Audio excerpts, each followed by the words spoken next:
Still remember the way he looked at me that rainy evening, like I was the only woman in the world. His name was Ahan. 3 years of my life wrapped around his smile, his promises, and the way he'd pull me close and whisper that I was his forever. I believed him. God, I believed him with every piece of my heart. We had built something beautiful, a cozy apartment filled with our memories, weekend drives along the hills, and late-night talks about the future. I thought we were unbreakable. And then there was my cousin, Syra. She was family. The girl I grew up sharing secrets with. The one who cried on my shoulder when her first relationship fell apart. She used to call me her elder sister, her safe place. I trusted her completely. That's the cruelest part of betrayal, isn't it? It doesn't come from strangers. It comes from the people you would never suspect. The ones you let into your heart without locks. It started with small things I ignored. Ahan suddenly becoming busy on weekends. Syra visiting our place more often, always when I was at work. The way they would exchange quick glances when they thought I wasn't looking.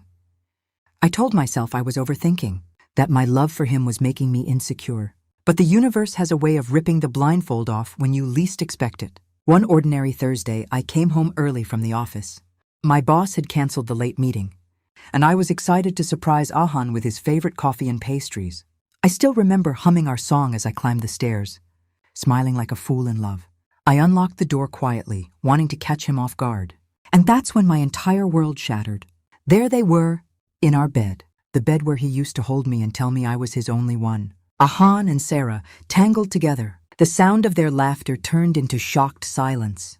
The moment they saw me standing there, frozen in the doorway, I didn't scream. I didn't cry, not then. I just stood there feeling something inside me break into 1,000 pieces.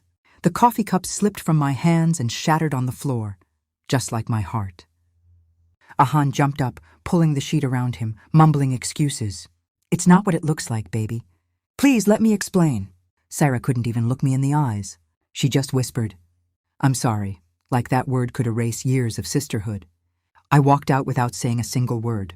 I drove for hours that night, tears finally falling so hard I could barely see the road. I screamed in my car until my throat burned. How could the two people I loved most destroy me like this?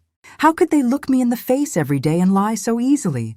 That night I realized something painful but powerful. Pain changes people, and sometimes it turns soft-hearted girls into women who refuse to be broken. The next few days were hell. I couldn't eat. I couldn't sleep. Every corner of our apartment reminded me of their betrayal. I moved out the very next week, staying with a close friend while I tried to piece myself together. Ahan called me hundreds of times, messages begging for forgiveness, saying it was a mistake, that Syra seduced him, that he still loved me. Syra tried too. She sent long emotional texts about how guilty she felt and how she never meant to hurt me. Family members started getting involved, pressuring me to forgive and move on because family comes first. But I stayed silent. I let them think I was destroyed. Because while they were busy crafting their apologies and excuses, I was planning.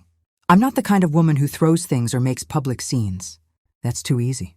Too temporary. I wanted my revenge to last. I wanted it to hurt exactly where it would break them the most, their pride, their future, and the fake image they had built. So I started observing, quietly, patiently. I still had access to Ahan's cloud backup because he had given me the password months ago for trust. Reasons, I found everything. Their secret chats, the hotel bookings, the photos, the voice notes where they laughed about how clueless I was, how they planned to keep seeing each other even after marriage. It made me sick, but it also made me strong. I discovered something even bigger. Ahan was preparing to launch his dream startup. He had been pitching to investors for months. Syra was helping him, acting as his business partner in front of everyone. They had already received seed funding from some very traditional family investors who valued morals and clean character. That was their weakness. While they were busy playing lovers, I was gathering every piece of evidence, screenshots, timestamps, bank transfers where Ahan had spent our joint savings on gifts for her. Everything. I didn't rush. I waited for the perfect moment. 2 months after I left, Ahan and Syra made their relationship public. They posted pictures together, calling it a beautiful new beginning, family. Gatherings turned into celebrations for their so-called love story. Some relatives even blamed me for not being understanding enough. That's when I knew it was time. The investors' meet was a big event. Ahan was presenting his startup in front of 50 people, including major funders.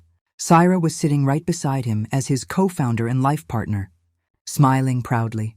I walked in quietly at the back. No one noticed me at first. Ahan was in the middle of his presentation when the projector suddenly went dark. Then, instead of his slides, my carefully prepared video started playing.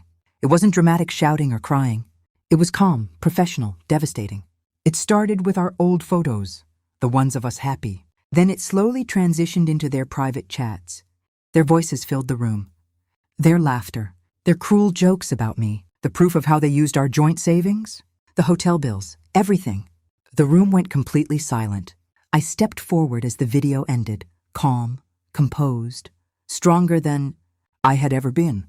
I looked straight at Ahan and Sarah, who were frozen in horror, and said, "You both took my trust and burned it. But fire has a way of spreading. Today, everyone sees who you really are." Security escorted them out while investors whispered and left the hall. The funding was immediately withdrawn. Their reputations were destroyed in one afternoon.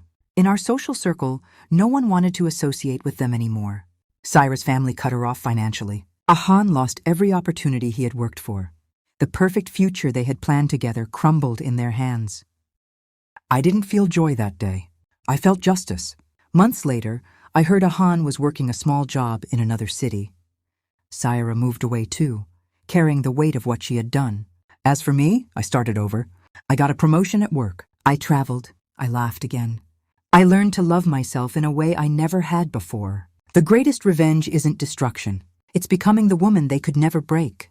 It's rising so high that their actions no longer have power over your peace. If someone betrays you in the worst way, remember this. Don't break in front of them. Don't give them the satisfaction of seeing your pain. Collect yourself. Protect your dignity. And when the time is right, show them that a woman's silence is not weakness. It's strategy. Thank you for watching my story. If you've ever been betrayed by someone you loved, drop a comment. You're not alone. And remember, your comeback will be your loudest response. Until next time, protect your heart, but never forget your power.